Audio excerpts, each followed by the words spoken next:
स्वजाति प्रेम। एक वन में एक तपस्वी रहते थे। वे बहुत पहुंचे हुए ऋषि थे। उनका तपस्या बल बहुत ऊंचा था। रोज वह प्रातः आकर नदी में स्नान करते और नदी किनारे के एक पत्थर के ऊपर आसन जमाकर तपस्या करते थे।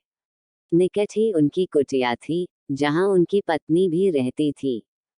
एक दिन एक विचित्र घटना घटी।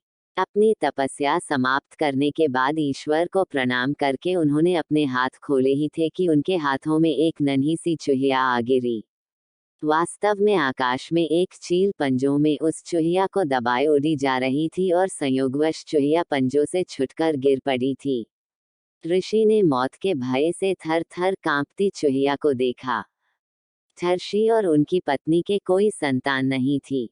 कई बार पत्नी संतान की इच्छा व्यक्त कर चुकी थी। ऋषि दिलासा देते रहते थे।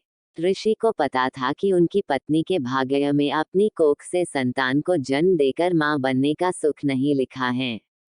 किस्मत का लिखा तो बदला नहीं जा सकता, परंतु अपने मुंह से ये सच्चाई बताकर वे पत्नी का दिल नहीं दुखाना चाहते थे। ये भी सोचते रहते कि किस उपाय से पत्नी के जीवन का यह अभाव दूर किया जाए।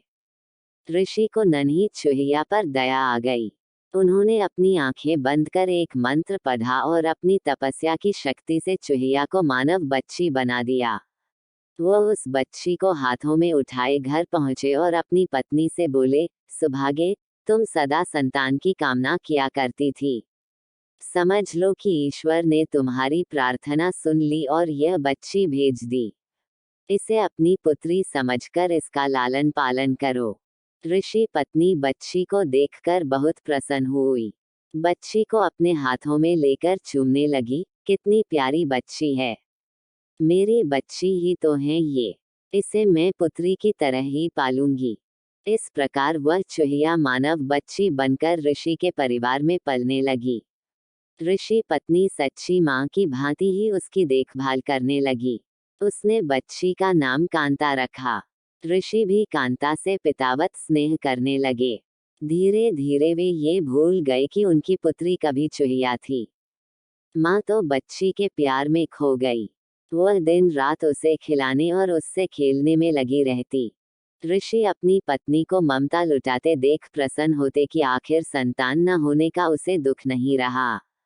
ऋषि ने स्वयं भी उचित समय आने पर कांता को शिक्षा दी और सारी ज्ञान विज्ञान की बातें सिखाई। समय पंख लगाकर उड़ने लगा। देखते ही देखते मां का प्रेम तथा ऋषि का स्नेह व शिक्षा प्राप्त करती कांता बढ़ते बढ़ते 16 वर्ष की सुंदर, सुशील व योग्य युवती बन गई। माता को बेटी के विवाह की चिंता सताने लगी। एक दिन उसने ऋषि से कह डाला, सुनो, अब हमारी कांता विवाह योग्य हो गई हैं। हमें उसके हाथ पीले कर देने चाहिए। तभी कांता वहां आ पहुंची। उसने अपने केशों में फूल गूंथ रखे थे। चेहरे पर यौवन दमक रहा था। ऋषि को लगा कि उनकी पत्नी ठीक कह रही हैं। उन्होंने धीरे से अपनी पत्नी के कान में कहा, मैं हमारी बिटिया के लिए अच्छे से अच्छा वर ढूंढ निकालूंगा।